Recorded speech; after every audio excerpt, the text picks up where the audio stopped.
একজন মানুষকে কখনোই তার বাইরের আচরণ দেখে যাচাই করবেন না, কারণ আপনি কখনোই জানেন না তিনি কিসের মাঝে আছেন।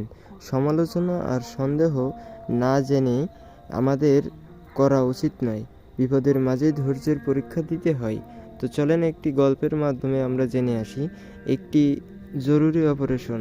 তাড়াহুড়ো করে এক ডাক্তারকে হসপিটালে ডেকে পাঠানো হলো। সে তড়িৎ গতিতে হসপিটালে পৌঁছে গেল। হাসপাতালে ঢুকেই সে নিজেকে দ্রুত প্রস্তুত করে নিল সার্জারির জন্য।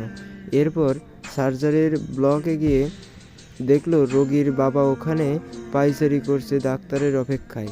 ডাক্তার দেখা মাত্রই লোকটি চেঁচিয়ে উঠল, আপনার আসতে এত দেরি লাগে?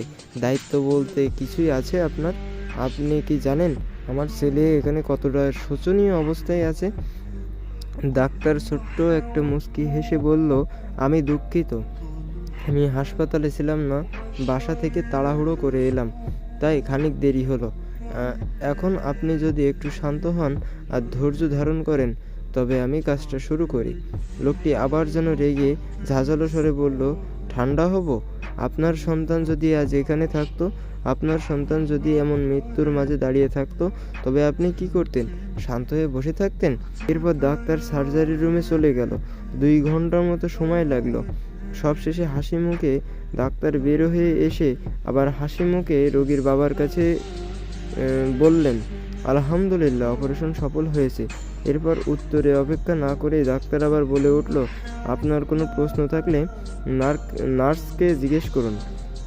এই কথা বলেই হাসি মুখে সালাম জানিয়ে তিনি চলে গেলেন। এরপর লোকটি নার্সকে বললেন, এই ডাক্তার এত নিষ্ঠুর কেন?